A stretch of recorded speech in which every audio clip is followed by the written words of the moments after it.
এদিকে ছাত্র শিবিরের নিখোঁজ নেতা জিসানকে উদ্ধার স্বরাষ্ট্রমন্ত্রী এবং জাতীয় সংসদে হট্টগোল এবং বিশৃঙ্খলা হয়েছে।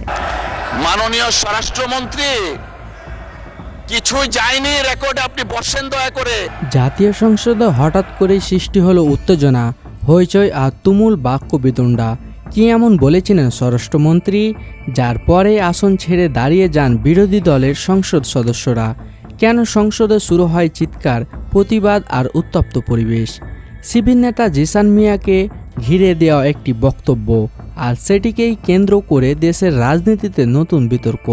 বিরোধী দলের অভিযোগ, সংসদকে ব্যবহার করা হয়েছে একটি রাজনৈতিক বার্তা দেওয়ার জন্য। অন্যদিকে সরকার বলছে জনগণকে প্রকৃত তথ্য জানাতেই এই বিবৃতি। পুরো ঘটনাই যেন নাটকীয় মোড়। রোববার জাতীয় সংসদের অধিবেশন চলাকালে 300 বিধিতে বক্তব্য দেন স্বরাষ্ট্রমন্ত্রী। প্রথমে তিনি আরেকটি বিষয়ে কথা বললেও পরের বিষয় অনুমতি নিয়ে শিবির নেতা জিসান মিয়া প্রধানকে ঘিরে একটি বিবৃতি উপস্থাপন করেন। সেখানে তিনি দাবি করেন জিসানের নিখোঁজ হওয়ার ঘটনা আসলে ভিন্ন বাস্তবতা বহন করে। স্বরাষ্ট্রমন্ত্রীর বক্তব্য অনুযায়ী কয়েক মাস আগে সামাজিক যোগাযোগের মাধ্যমে এক নারীর সঙ্গে জিসানের পরিচয় হয় এবং পরে তাদের মধ্যে সম্পর্ক গড়ে ওঠে। পরবর্তীতে এই সম্পর্ককে কেন্দ্র করে গুরুতর অভিযোগ ওঠে, যার মধ্যে বিয়ের প্রস্তুতি, সম্পর্ক জটিলতা আর আইনি অভিযোগের বিষয়ে উঠে আসে বলে সংসদে জানানো হয়। স্বরাষ্ট্রমন্ত্রী দাবি করেন বিষয়টি নিয়ে সামাজিক যোগাযোগ মাধ্যমে নানা বিভ্রান্তি ছড়ানো হচ্ছিল, তাই সংসদে প্রকৃত তথ্য তুলে ধরা হয়েছে। কিন্তু এখান থেকেই শুরু হয় নাটকীয় মোড়।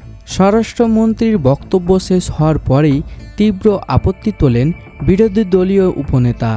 তিনি প্রশ্ন তোলেন, একটি বিতর্কিত বিষয় সংসদে এভাবে উপস্থাপন করা কি আদৌ উচিত হয়েছে? বিরোধী দলের পক্ষ থেকে অভিযোগ করা হয় সংসদকে ব্যবহার করে একটি নির্দিষ্ট রাজনৈতিক পক্ষকে লক্ষ্যবস্তু বানানোর চেষ্টা করা হয়েছে। এমনকি সংসদে বলা কিছু বক্তব্য কার্য বিবরণীয় থেকে বাদ দেওয়ার দাবিও ওঠে। পরিস্থিতি দ্রুত উত্তপ্ত হয়ে পড়ে। এক পর্যায়ে বিরোধী দলের সদস্যরা নিজেদের আসন ছেড়ে দাঁড়িয়ে প্রতিবাদ শুরু করেন।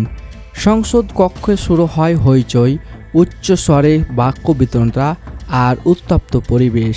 ডেপুটি স্পিকার বারবার সংসদ সদস্যদের শান্ত থাকার আহ্বান জানাতে দেখা যায়। বিরোধী দলের উপনেতা অভিযোগ করেন পুরো বিষয়টি এমনভাবে উপস্থাপন করা হয়েছে যেন এটি নির্দিষ্ট রাজনৈতিক দলের জনমুখের প্রশ্নবিদ্ধ করা যায়। তিনি আরও বলেন, এটি সংসদের ইতিহাসে নজিরবিহীন ঘটনা বলেই তার মনে হয়েছে। পাশাপাশি তিনি জিসানের বর্তমান অবস্থা এবং মামলা তদন্ত নিয়ে প্রশ্ন তোলেন। অন্যদিকে স্বরাষ্ট্রমন্ত্রী ও সরকারের পক্ষে অবস্থান ছিল ভিন্ন।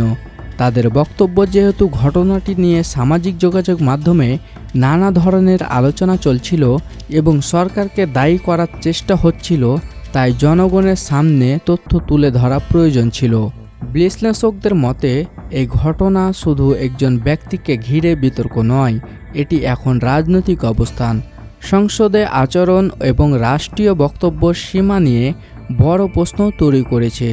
বিরোধীরা বলেছে এটি রাজনৈতিক উদ্দেশ্য প্রণোদিত, আর সরকার বলছে তারা শুধু তথ্য দিয়েছে।